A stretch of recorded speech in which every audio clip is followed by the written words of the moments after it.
नमस्कार। 2 बजे की 5 बड़ी खबरों के खास कार्यक्रम में आपका स्वागत है। मैं हूं आपके साथ में वैष्णवी। जहां पहली बड़ी खबर अमित शाह से जुड़ी है, जहां जम्मू कश्मीर के मेंढर में केंद्रीय गृह मंत्री अमित शाह ने चुनावी जनसभा को संबोधित किया। और दूसरी बड़ी खबर दिल्ली से है, जहां आम आदमी पार्टी की नेता आतिशी का मुख्यमंत्री के रूप में शपथ ग्रहण समारोह होगा।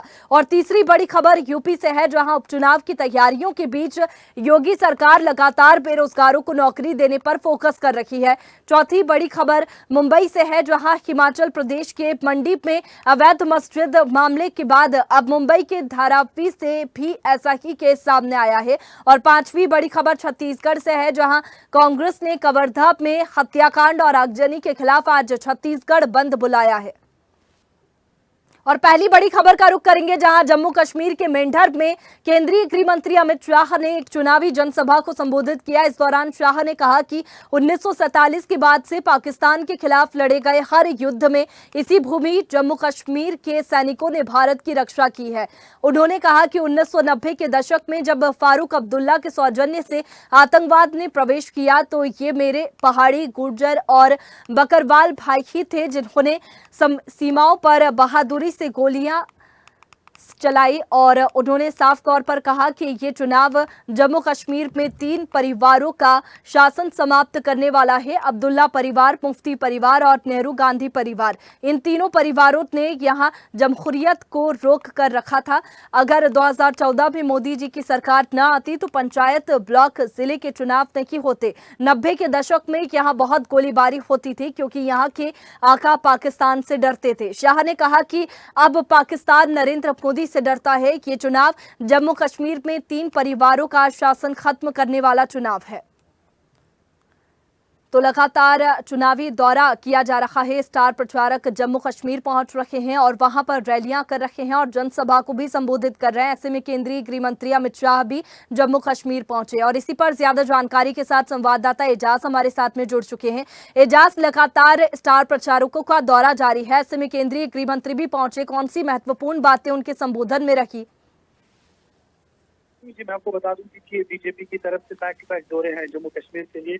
मैं आपको बता दूं कि इससे पहले भी अमित शाह ने कश्मीर का दौरा किया है, जम्मू का दौरा किया। आज वो पुंछ राजौरी का दौरा करने वाले हैं। मैं आपको बता दूं कि इसके अलावा आज कांग्रेस के जो मंत्री हैं वो भी आज दौरा करने वाले हैं जम्मू कश्मीर को। जो फॉर्मर एक्स सीएम है उमर अब्दुल्ला साहब, वो भी आज दौरा करने वाले हैं। मैं आपको बता दूं कि जो अमित शाह आज रैली से खिताब करने वाले हैं, मुझे लग रहा है कि हजारों की तादाद में इसमें लोगों ने शिरकत की है। मैं आपको बता दूं कि अगर कांग्रेस की बात करें, कांग्रेस की जो वहां पे है उसको भी इसमें इस जलसे में भी बहुत सारे लोगों ने शिरकत की है। मैं आपको बता दूंगा कि ये इसी दूसरा फेज जो इलेक्शन का आने, विधानसभा का इलेक्शन आने वाला है, इस सिलसिले में आज रैली कर रहे हैं बड़े बड़े दिग्गज लीडर बीजेपी के। जी बिल्कुल एजाज, स्टार प्रचारक रैली करने के लिए पहुंच रहे हैं। 5 रैली आज केंद्रीय गृह मंत्री अमित शाह भी करने वाले हैं। ऐसे में रैली को लेकर के भी तमाम इंतजाम किए गए हैं। बीजेपी कौन से मुद्दों पर जम्मू कश्मीर में चुनाव लड़ रही है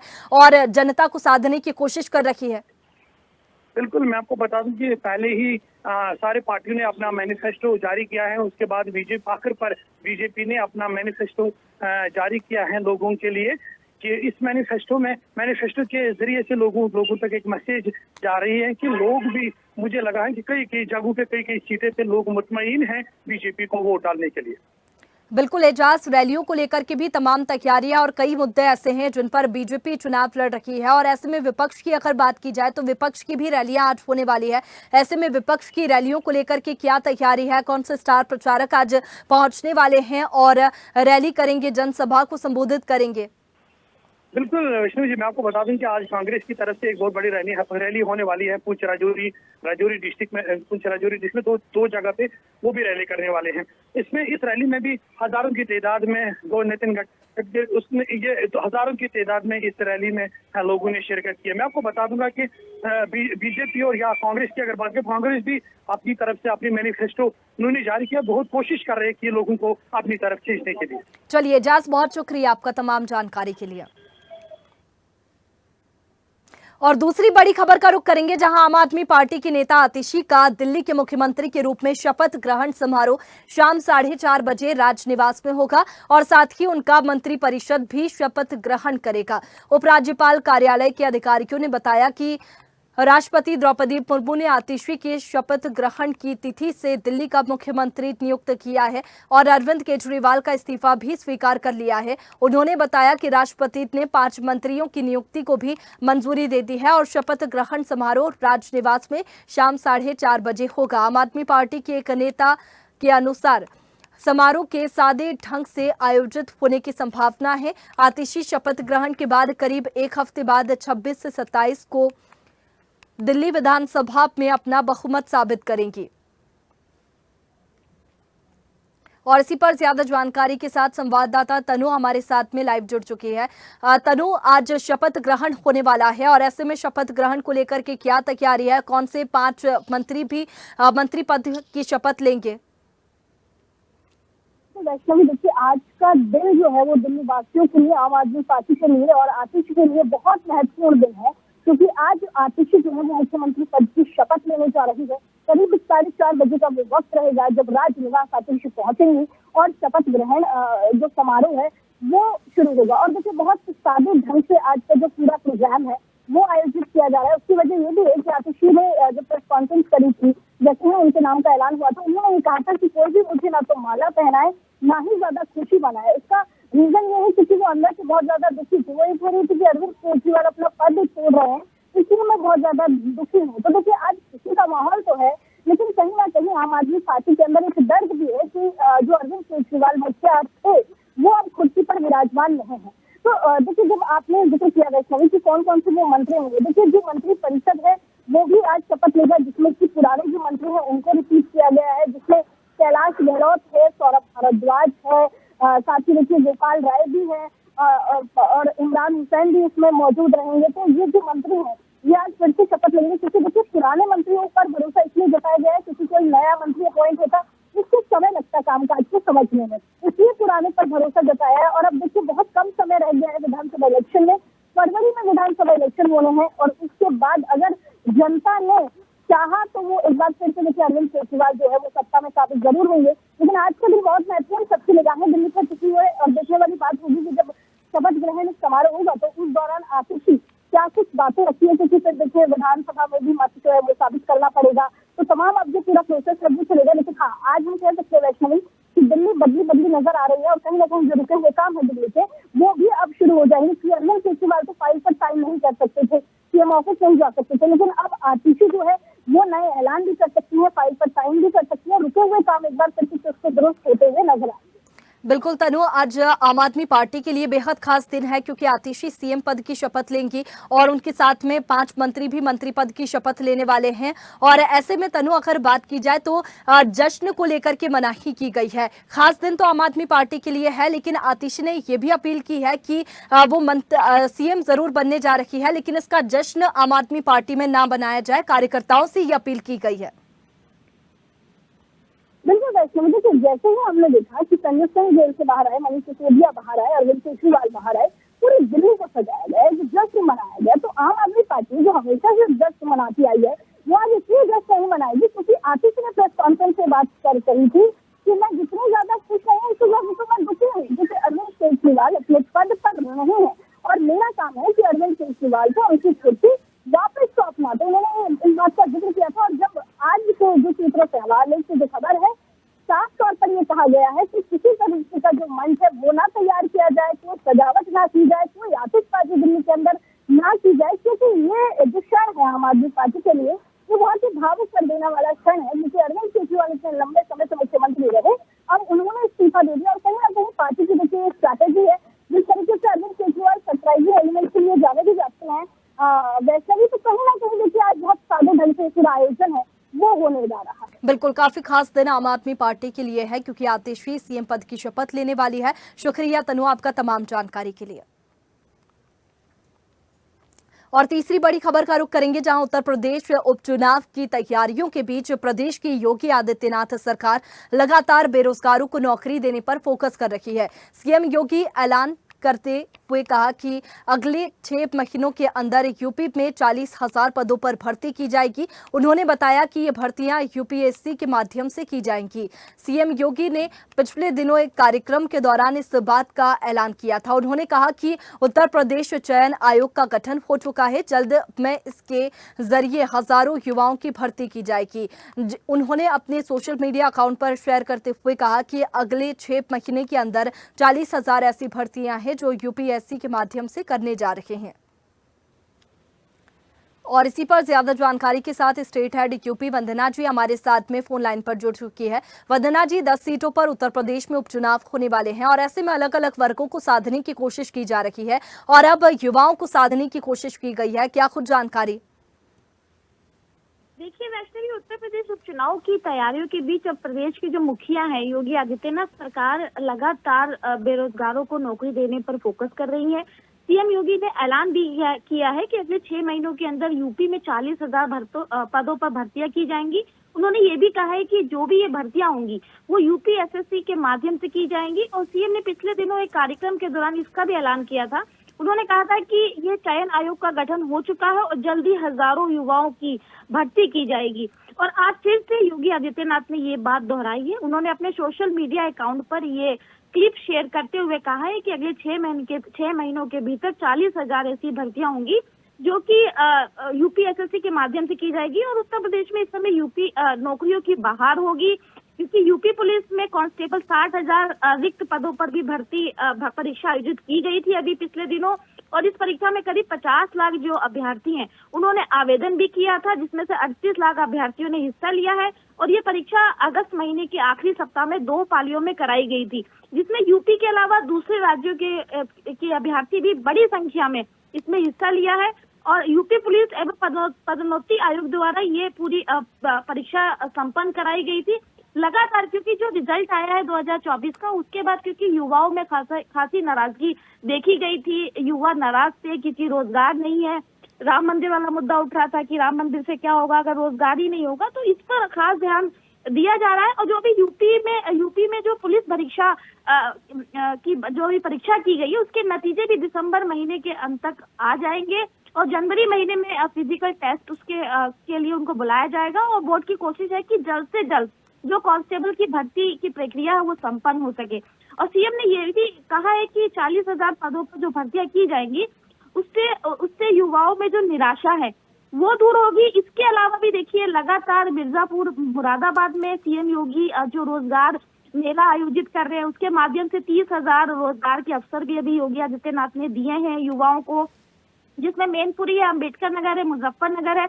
हजारों युवाओं को नियुक्ति पत्र उन्होंने सौंपा है। अभी विश्वकर्मा जयंती पर ही उन्होंने 50,000 करोड़ का ऋण वितरण किया, क्योंकि एक जिला एक उत्पाद ये जो महत्वाकांक्षी योजना है इसके तहत जो प्रदेश के जो जिले हैं जो अपनी अपनी विशेषता के लिए जाने जाते हैं उसके लिए लघु उद्योग को आगे बढ़ाने के लिए और लोगों को रोजगार देने के लिए मुख्यमंत्री लगातार इस दिशा में कार्य कर रहे हैं। जी बिल्कुल वंदना जी, ये बड़ा ऐलान यहाँ पर नौकरियों को लेकर युवाओं के लिए सीएम योगी आदित्यनाथ ने किया है। अब देखना होगा अमल कब तक होगा। शुक्रिया आपका तमाम जानकारी के लिए। और चौथी बड़ी खबर का रुख करेंगे, जहां हिमाचल प्रदेश के मंडी में अवैध मस्जिद मामले के बाद अब मुंबई के धारावी से भी एक ऐसा ही केस सामने आया है। जानकारी के मुताबिक धारावी में महबूब ए सुबातिया मस्जिद के अवैध निर्माण को तोड़ने को लेकर इलाके में तनाव हो गया है। बीएमसी यहां अवैध निर्माण को तोड़ने के लिए आई थी, लेकिन उसे विरोध का सामना करना पड़ा। मुस्लिम समुदाय ने जमकर नारेबाजी की और बीएमसी की गाड़ियों पर पत्थरबाजी भी की। बता दें कि मुंबई के धारावी में 90 फीट रोड पर एक 25 साल पुरानी सुबातिया मस्जिद है। आज शनिवार को बीएमसी ने उसके कुछ निर्माण को अवैध बताते हुए गिराने के लिए पहुंच गई। इससे मुस्लिम समाज में रोष फैल गया और विरोध प्रदर्शन शुरू हो गया। इन लोगों का कहना है कि ये मस्जिद बहुत पुरानी है, वहीं हालात को संभालने के लिए भारी मात्रा में पुलिस बल तैनात किया गया है। और इसी पर ज्यादा जानकारी के साथ ब्यूरो चीफ मुंबई संदीप हमारे साथ में लाइव जुड़ चुके हैं। संदीप, मस्जिद से फिलहाल कैसी तस्वीरें सामने आ रही है, क्योंकि बीएमसी पहुंची थी लेकिन विरोध का सामना उसे करना पड़ा। अब ऐसे में आगे क्या कार्रवाई की जाएगी? बिल्कुल, मस्जिद जो अवैध निर्माण था वो हिस्से को तोड़ने के लिए जो है बीएमसी आई थी, और जो वहां पे लोग जमा हुए थे उन्होंने पथरावबाजी की और उसका विरोध दर्शाया।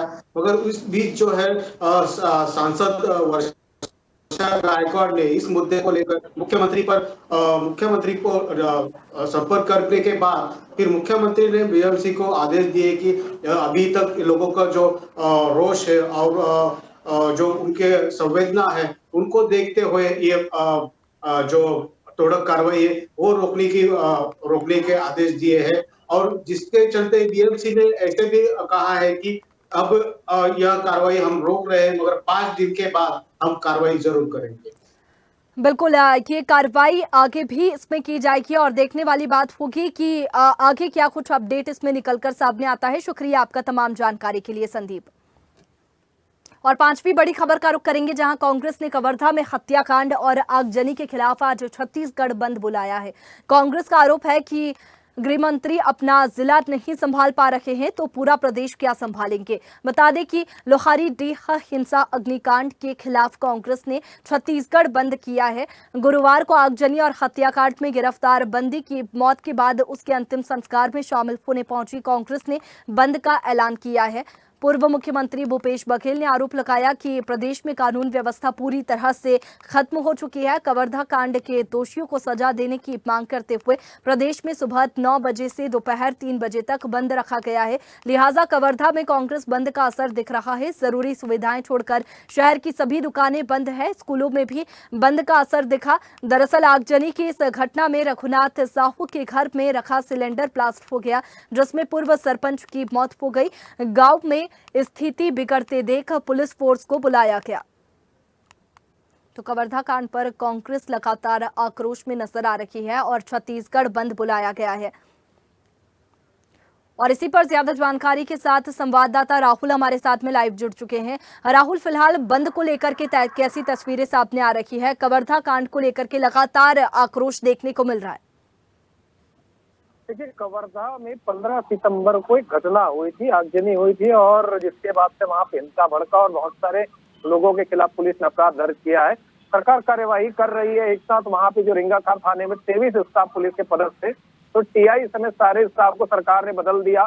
एडिशनल एसपी को सस्पेंड कर दिया, कलेक्टर एसपी के भी ट्रांसफर सरकार ने कर दिया। सरकार ने वहां पे प्रभावी कार्यवाही की। पर जिस तरीके से हर घटना में राजनीति होती, उसी तरीके से विपक्षी पार्टी इस मामले में राजनीति कर रही है और आज उन्होंने प्रदेश बंद का आह्वान किया है। सुबह 9 बजे से कांग्रेसी कार्यकर्ता और नेता राजधानी समेत प्रदेश के सारे स्थानों पे वो बंद कराने के लिए निकले थे और अधिकांश जगहों में उन्होंने 2 से 2 बजे तक लगभग बंद कराया हुआ था। दूध दुकानें बंद कराई गई, स्टेशनरी दुकानें बंद कराई गई, होटलें बंद कराई गई, सब्जी मार्केट को भी बंद कराया गया था। बंद तो कराया गया, लगभग 3 बजे तक ये घटनाक्रम चलेगा, ऐसा कांग्रेसी कार्यकर्ता और नेताओं का कहना है। लेकिन दूसरा सबसे बड़ा सवाल ये, क्या ये घटना सिर्फ आम घटना थी जिसको एक राजनीतिकरण किया जा रहा है? तीसरी बात इसमें जो निकल के आ रही है, वहां पे जो पुलिस अधिकारी पदस्थ है उनकी गलती की वजह से हिंसा जो वहां पे भड़की और एक भयानक रूप ले ली है, जिसकी वजह से 3 लोगों को अभी तक मौत हो चुकी है। लगभग 100 से ज्यादा लोग पुलिस की गिरफ्त में हैं और कांग्रेस राजनीति कर रही है। बिल्कुल राहुल, इसमें लगातार सियासत भी देखने को मिल रही है। एक तरफ बीजेपी का कहना यह है कि कानून व्यवस्थाओं को लेकर के जीरो टॉलरेंस की नीति अपनाई जा रही है और दूसरी तरफ कांग्रेस लगातार आक्रोश में दिख रही है। और ऐसे में पहले की अगर बात की जाए तो कलेक्टर भी बदला गया, कार्रवाई भी देखने को मिली, लेकिन अब मांगे क्या है? अभी सरकार की तरफ से प्रभावी कार्रवाई की गई है, पर विपक्षी पार्टी के जो हमेशा वो होता है वो गृह मंत्री का इस्तीफा मांग रहे हैं। लेकिन कांग्रेस को अपनी सुबह के ध्यान रखना चाहिए। सरकार में जब थी तो वहां पे बेमेतरा के साजा में भी बीरनपुर में एक साहू परिवार के युवक की बलपूर्वक हत्या की गई थी। उनको एक मस्जिद में ले जाकर हत्या की गई, ऐसा आरोप लगाया गया था। तो कांग्रेस अब सत्ता पक्ष में नहीं है, विपक्ष में है, तो कांग्रेस उसी चीजों को भुनाने हुए में लगी हुई है और मुख्यमंत्री और गृह मंत्री के इस्तीफा मांग रही। दूसरी महत्वपूर्ण बात मैं आपको बताऊं, यहाँ पे गृह मंत्री विजय शर्मा के खिलाफ एक अघोषित तौर पर लॉबिंग की जा रही है, उनको गृह मंत्री पद से हटाने के लिए, और उनके खिलाफ बीजेपी के कुछ लोग मिले हुए अंदरूनी खाने में एक चर्चा है।